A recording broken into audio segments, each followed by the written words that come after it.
잘 오셨습니다. 사랑합니다. 축복합니다. 옆에 있는 분하고 인사하겠습니다. 사랑합니다. 축복합니다. 잘 오셨습니다. 감사합니다. 요한계시록 11장 1절부터 13절 함께 읽겠습니다. 오늘 본문에는 두 증인이 등장하고 있습니다. 성도가 핍박을 받죠.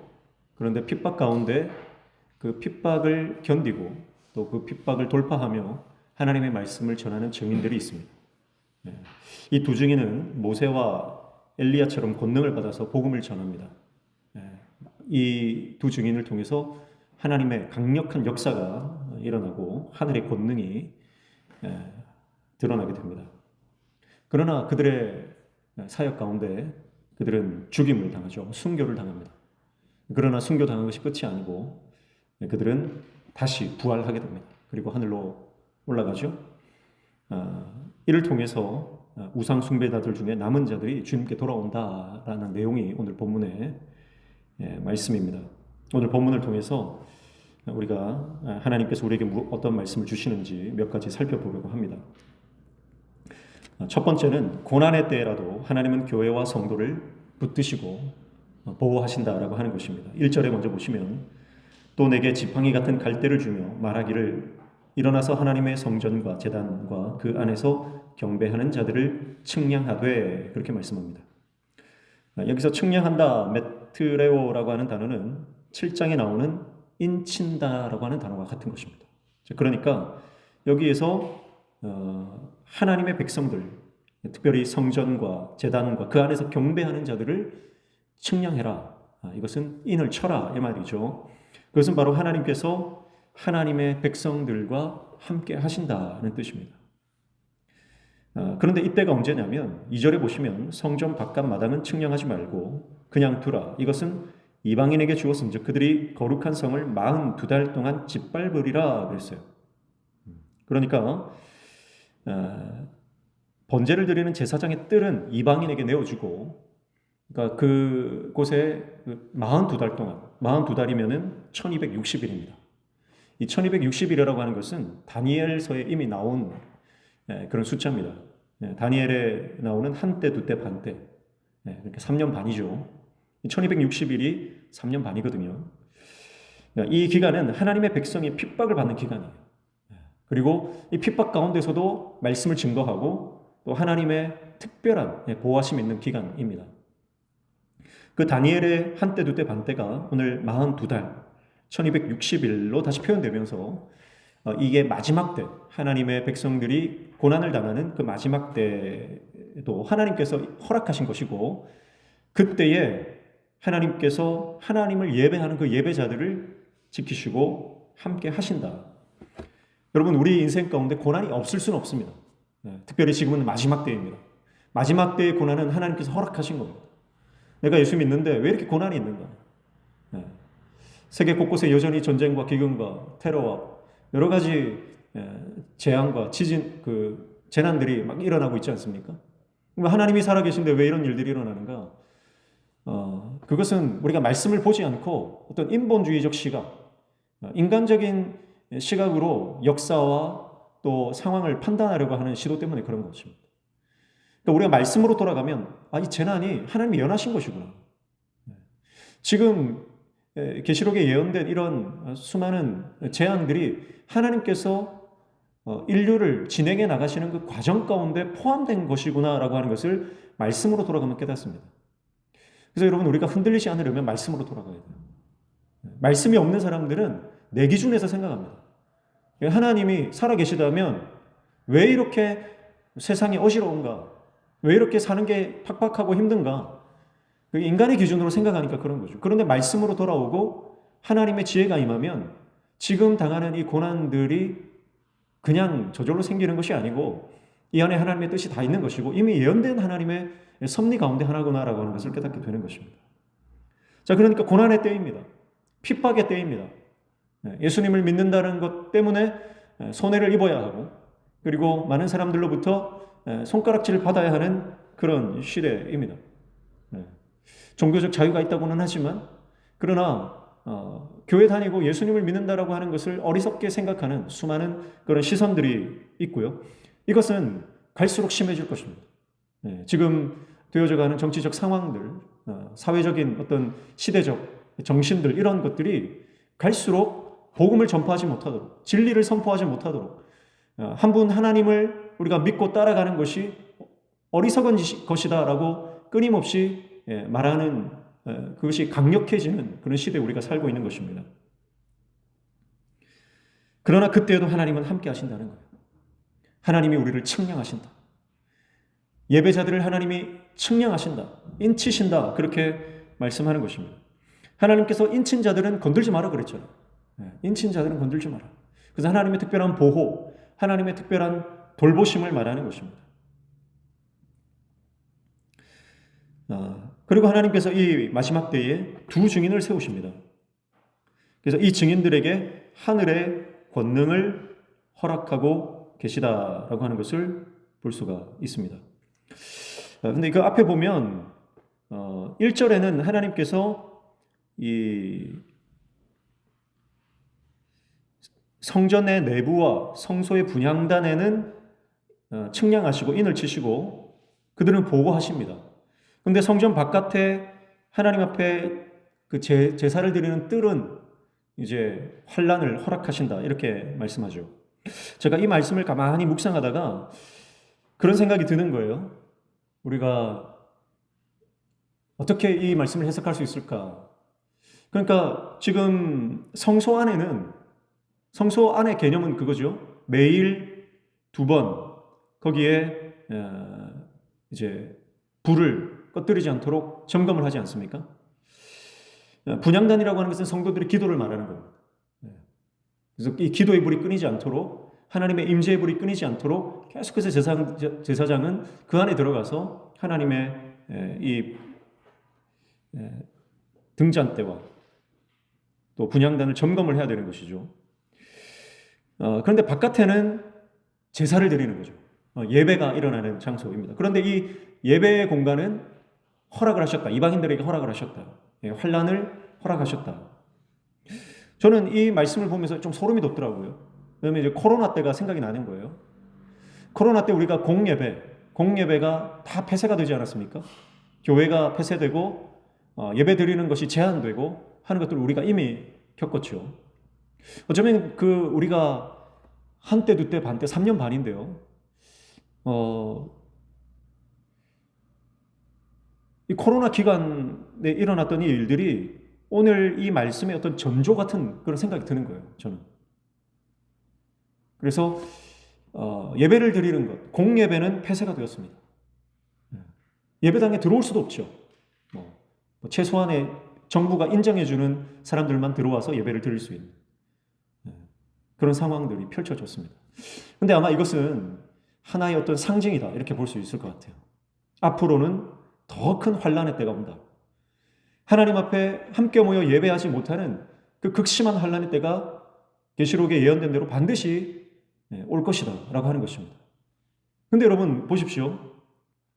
하나님께서 함께 모여 예배하는 것, 제단에서 하나님을 경배하는 그것은 지금 환란 때문에 하지 못하지만 하나님께서 보호하시고 끝까지 허락하시는 게 있습니다. 그게 뭐죠? 성전 내부, 성소의 분향단, 거기는 하나님께서 지키시고 보호하시는 겁니다. 그러니까 여러분, 지금 마지막 때의 성도들이 만약에 함께 모여서 예배할 수 없다 하더라도 뭐나 할 수 있어요? 기도는 할 수 있다는 거. 지금은 이제 다시 우리가 코로나가 끝나고 다시 함께 모여서 예배드리지만 언제 다시 그것보다 더 심각한 상황이 펼쳐질지 모릅니다. 그러나 우리가 마지막까지 하나님 앞에 하나님이 우리에게 요구하시는 게 뭐냐? 그것은 기도의 줄을 놓지 않는 것이다. 기도의 자리를 우리가 포기하지 않는 것이다. 기도의 시간과 기도의 그 열정을 포기하지 않고 끝까지 하나님의 지성소로 들어가는 것이다. 그래서 예수 그리스도를 통해서 하나님께 나아갈 그 지성소는 우리에게 영적인 지성소가 열리지 않았습니까? 그래서 우리가 예수 이름을 의지해서 기도의 자리로 나아가면 그곳이 성소가 되는 것입니다. 그곳에 하나님의 임재가 있는 것입니다. 그래서 지성소는 하나님의 임재가 있는 곳을 말하는 거잖아요. 그래서 여러분, 저는 우리 각 가정이 여러분의 골방이 하나님의 임재가 있는 지성소가 되시기를 축복합니다. 마지막 때에 함께 모이지 못하게 되는 상황들이 또 펼쳐진다 하더라도 여러분의 가정이 지성소가 되어서 하나님 앞에 끊임없이 포기하지 않고 기도하는 그 기도의 이 향기가 우리의 성도들의 삶을 통해서 계속해서 하늘로 올라가시기를 축복합니다. 그래서 마지막 때는요, 결국은 각계 전투입니다. 우리가 하나님 앞에 한 사람 한 사람이 예수 그리스도의 좋은 군사로 서야 합니다. 더 이상 우리의 신앙을 내가 주일날 나와서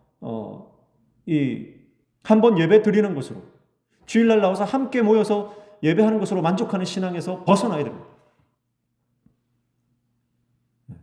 각자 하나님의 말씀과 기도로 거룩해져야 되고, 하나님 앞에 좋은 군사로 서야 되고, 그리고 함께 모였을 때는 그것이 폭발적으로 하나님의 나라를 확장시키는 사역으로 번져 나가야 되는 것이지,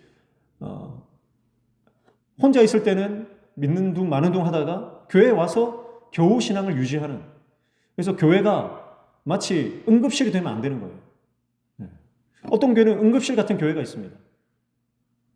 그래서 성도들이 세상 가운데서 정말 힘겹게 살아가다가, 정말 이 산소 공급을 받지 못하고 살아가다가 교회에 와서 겨우 산소 호흡기를 꽂고 1시간 산소 공급받고 다시 세상으로 나아가서 겨우겨우 연명하다가 다시 교회에 와서 또 산소 호흡기 꽂고 하는 그런 응급실 신앙. 이게 계속 반복되는 거죠. 그렇게 되면 다시 코로나 같은 그런 상황들이 펼쳐지면 다 나가 떨어지는 겁니다. 20%가 사라졌습니다. 나중에 더 큰 환란이 오면 20%만 사라지겠습니까? 그때는 50%, 80%, 99%가 사라질지도 모릅니다. 그래서 여러분, 우리 신앙이 하나님 앞에 내가 단독자, 하나님 앞에 내가 개인 대 개인으로 인격적으로 하나님 앞에 서야 됩니다. 그래서 내가 예수 그리스도의 참된 제자로 하나님의 좋은 군사로 서지 않으면 응급실 신앙이 될 수밖에 없는 거죠. 그래서 오늘날 이 교회는요, 응급실 신앙이 아니라 미사일 발사대가 되어야 된다. 그래서 우리가 각 개인이 가정에서, 직장에서, 우리의 삶의 현장에서 말씀과 기도로 무장하고 거룩해지고 하나님의 역사를 경험하고 하나님의 임재, 그 충만한 임재 가운데 있다가 교회에 와서 함께 어떤 폭발적인 성령의 능력으로 다시 세상 가운데로 미사일이 쏘아져서 그 세상을 폭파시키고 마귀의 모든 공격을 무력화시키고 우리가 이곳에서 함께 예수 그리스도의 군사로 군대가 행진하듯이 다시 세상을 향해서 함께 결의하고 함께 믿음으로 결단하고 그래서 다시 세상으로 나아가는 미사일 발사대와 같은 그런 교회가 되어야 된다는 거죠. 그래서 오늘날 많은 성도들이 듣고 싶은 말씀만 듣는 그런 교회로 찾아갑니다. 늘 축복의 말씀만 선포하고 잘 된다, 성공하는 법, 축복받는 법, 내가 늘 듣고 싶은 말씀, 그 말씀만 쫓아서 살아가는 그런 수많은 성도들이 지금 포진되어 있는 이 영적인 상황 가운데 여러분, 우리가 정말 하나님의 말씀, 내가 듣고 싶은 말씀이 아니라 하나님이 나에게 지금 무슨 말씀을 하시는지 그 말씀을 들으려고 하는 열린 귀가 우리에게 있어야 될 줄로 믿습니다. 그래서 우리 귀가 열려야 되는 거죠. 하나님 나에게 무슨 말씀하기를 원하십니까? 지금 나에게 어떤 뜻을 나에게 요구하십니까? 하나님, 내가 어떤 순종으로 하나님의 명령을 순종해야 되겠습니까? 그렇게 내가 하나님 앞에 마음같이 옥토가 되어서 열린 귀를 가지고 주님 앞에 나올 때 그리고 우리가 마지막 때에 하나님께서 원하시는 삶을 살아갈 수 있는 것이죠. 그래서 하나님은 그런 증인들에게 하늘의 권능을 허락하신다는 거예요. 두 번째가 하늘의 권능을 허락하신다는 것입니다. 3절에 보면 두 증인이 나오죠. 내가 나의 두 증인에게 권세를 주리니 그들이 굵은 베옷을 입고 1260일을 예언하리라. 1260일은 앞서서 나왔던 42달입니다. 그러니까 42달 동안 하나님께서 환난을 허락하셨습니다. 핍박이 있습니다. 고난이 있습니다. 이때는 교회가 핍박당하고 성도들이 죽임을 당하는 때입니다. 그러나 이 42달, 1260일 동안 하나님께서 세우신 두 증인, 여러분, 한 증인이 아니라 두 증인이라고 하는 것은 소수지만 혼자가 아니라는 뜻이에요. 이것은 구약에 나오는 모세와 엘리야를 상징하는 것이고요. 여러분, 오늘 하나님의 말씀을 붙들고 살아가는 저와 여러분을 하나님께서는 모세처럼 엘리야처럼 하나님의 말씀을 대언하고 하나님의 역사를 일으키는 하나님의 종으로 사용하실 줄로 믿습니다. 혼자가 아닙니다. 반드시 동역자가 있습니다. 반드시 동역자가 있어요. 소수지만 두 사람은 적습니다. 그러나 그 두 사람이 예수의 이름으로 모이면 그 안에는 예수님이 함께 하시고 성령의 역사가 능력이 반드시 나타난다는 것입니다. 그래서 신실한 동역자가 있는 것이 얼마나 축복인지 몰라요. 우리 교회는 큰 교회는 아니지만 그러나 신실한 동역자들이 함께 있는 것이 얼마나 감사한지 모릅니다. 그래서 어떤 사건이 발생했을 때 저는 목회자지만 신실한 우리 교회 성도님들을 통해서 영적인 그 통찰력, 어떨 때 보면 목회자보다 믿음이 더 좋다. 목회자보다 훨씬 훌륭한 믿음을 가지고 있구나. 그래서 제가 잠깐 이렇게 영안이 어두워져 있거나 하나님의 말씀을 깨닫지 못하고 있을 때 그냥 툭툭 던지는 그 한마디에 제 영이 충격을 받을 때가 있어요. 그래서 이런 신실한 동역자들, 하나님의 사람들을 우리에게 하나님은 반드시 붙여주신다. 여러분, 그래서 세상 친구 만나려고 안달할 필요가 없습니다. 유력한 사람 만나려고, 유력한 사람 내 옆에 두려고 여러분 안달할 필요가 없습니다. 신실한 하나님의 종, 그 사람이 어떤 형편에 있든지 정말 믿음으로 살아가는 영안이 열린 하나님의 종, 그 사람이 내 옆에 있다면 여러분, 우리는 함께 주님의 나라를 확장해 나가는 하나님의 종이 될 줄 믿습니다. 그래서 이 두 사람이, 하나님께서 이 두 사람에게 능력을 주시는데요. 5절에 보면 만일 누구든지 그들을 해치고자 하면 그들의 입에서 불이 나와서 그들의 원수를 삼켜버릴 것이요. 그들의 입에서 불이 나온다. 불은 성령 아닙니까? 그래서 성령의 능력으로 모든 악한 영의 공격을 무력화시킨다는 것입니다. 그리고 누구든지 그들을 해하고자 하면 반드시 그와 같이 죽임을 당하리라. 이 권세가 있다는 거죠. 6절에 그들이 권능을 가지고 하늘을 닫아 그 예언을 하는 날 동안 비가 오지 못하게 하고 또 권능을 가지고 물을 피로 변하게 하고 아무 때든지 원하는 대로 여러 가지 재앙으로 땅을 치리로다. 그렇게 말씀합니다. 그래서 비가 오지 못하게 하는 것은 엘리야를 인용하는 것이고요. 또 물을 피로 변하게 하는 것은 모세를 상징하는 것이죠. 그래서 하나님의 말씀을 이 고난의 때에 강력하게 증거함으로 그냥 말씀만 증거하는 것이 아니라 바로 하나님의 놀라운 역사와 기적을 나타낸다라고 하는 것입니다. 사랑하는 성도 여러분, 오늘 저와 여러분에게 이 하나님의 영적 권세가 임하기를 축복합니다. 그래서 환난의 때, 핍박의 때에 우리가 하나님의 말씀을 붙잡고 증인으로 살 때, 여러분, 어떤 사람에게 능력이 나타난다고요? 증인에게 능력이 나타납니다. 내가 하나님의 말씀을 증거하고 하나님의 말씀을 대언하고 하나님의 말씀대로 살며 그 복음을 증거할 때 여러분, 우리에게 능력이 반드시 나타난다는 것입니다. 그래서 앞서서도 그런 내용이 나왔죠.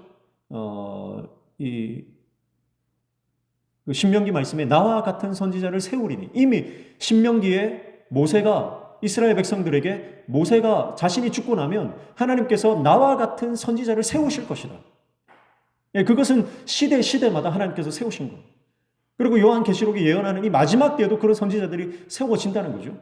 그런데 그들이 하는 말이 진짜인지 아닌지 어떻게 아느냐? 바로 증험, 효험이 일어날 때 그가 하나님의 종이다라는 것이 드러난다는 거죠. 그처럼 오늘 이 마지막 때에 하나님의 증인으로 살아갈 때 하나님의 말씀의 역사가 반드시 나타나고 그것을 통해서 우리는 그 사람이 하나님의 종인지를 알게 된다는 것입니다. 사랑하는 성도 여러분, 복음을 전할 때 우리 삶에 우리가 기대하지도 않았던 하나님의 성령의 놀라운 역사가 일어나게 될 줄로 믿습니다. 병든 자가 고침받는 역사가 일어나게 될 줄로 믿습니다. 언제요? 내가 말씀을 증거할 때입니다. 내가 주님의 말씀을 위해서 복음을 전하는 그 현장에 나아갈 때 하나님이 필요하시면 병든 자를 고치십니다. 모든 저주를 끊어내십니다. 모든 가정에 막힌 관계를 뚫으시고 돌파해 주시고 회복시키십니다. 내 안에 있는 모든 어둠의 영들과 깨어진 내 감정들을 하나님 치유하십니다. 내가 복음을 증거할 때 여러분, 내 안에도 회복이 일어나고 내가 증거하는 그 상대편과 그 공동체에도 그런 회복의 역사가 일어나게 될 줄로 믿습니다. 그래서 증인에게는 반드시 하나님께서 권능을 허락하신다. 그래서 우리가 증인으로 사시기를 축복합니다. 이것은 예수님께서 마지막 우리에게 명령하신 지상 명령입니다. 증인이 되라.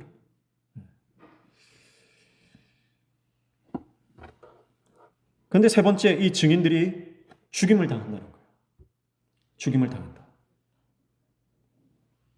7절 말씀 보시면 그들이 그 증언을 마칠 때에 무적행으로부터 올라오는 짐승이 그들과 더불어 전쟁을 일으켜 그들을 이기고 그들을 죽일 터인즉, 그렇게 말씀합니다. 결국은 하나님의 말씀을 증거하다가 순교를 당하게 된다라는 말씀입니다. 여러분, 우리는 살아있는 모든 존재는 살기 위해 존재합니다. 그러나 인간만은 죽기 위해 살아갑니다. 그래서 영안이 열린 사람, 말씀이 깨달아진 사람, 하나님의 살아계심이 인정되는 사람, 하나님을 경외하는 사람은요, 살기 위해 존재하는 것이 아니라 죽기 위해 살아갑니다. 무슨 말이냐면 복음을 전하기 위해서 순교까지 각오한다는 것입니다. 그러나 그 죽음이 끝이 아니라는 거예요. 죽었을 때 어떤 일이 일어납니까? 13절 보십시오. 13절 보면 그때에 큰 지진이 나서 성 10분의 1이 무너지고 지진에 죽은 사람이 7천이라 그 남은 자들이 두려워하여 영광을 하늘의 하나님께 돌리더라, 그렇게 말씀합니다. 무슨 말입니까? 남은 자들 중에, 이 남은 자는 우상숭배자들이에요. 여전히 회개하지 않았던 사람입니다. 이 사람들은 어떤 사람이냐면 앞에 10절 말씀해 보면 이 두 선지자가 땅에 사는 자들을 괴롭게 한 거로 땅에 사는 자들이 그들의 죽음을 즐거워하고 기뻐하여 서로 예물을 보내리라 하더라. 이 남은 자들은 어떤 자들이냐면 이 선지자들이 계속 하나님의 말씀을 선포하니까 너무 괴로운 거예요. 진리의 말씀을 듣기 싫은 거예요. 그래서 이 증인들이 죽었을 때 기뻐했던 사람입니다. 즐거워했던 사람입니다. 서로 선물을 주고받으면서 축하했던 사람입니다. 샴페인을 터뜨렸던 사람들이에요. 그렇게 악한 사람들입니다. 그런데 그들이 돌아온다는 거예요. 그렇게 악했던 그 우상숭배자들, 이 땅에 남았던 하나님을 대적했던 적그리스도의 편에 속해 있던 자들이 언제 돌아온다고요? 이 두 증인이 순교했을 때 그들은 회개하고 돌아오게 되더라는 것입니다.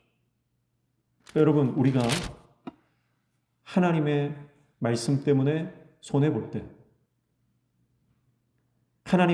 예수 그리스도 때문에 내가 억울한 일을 당할 때,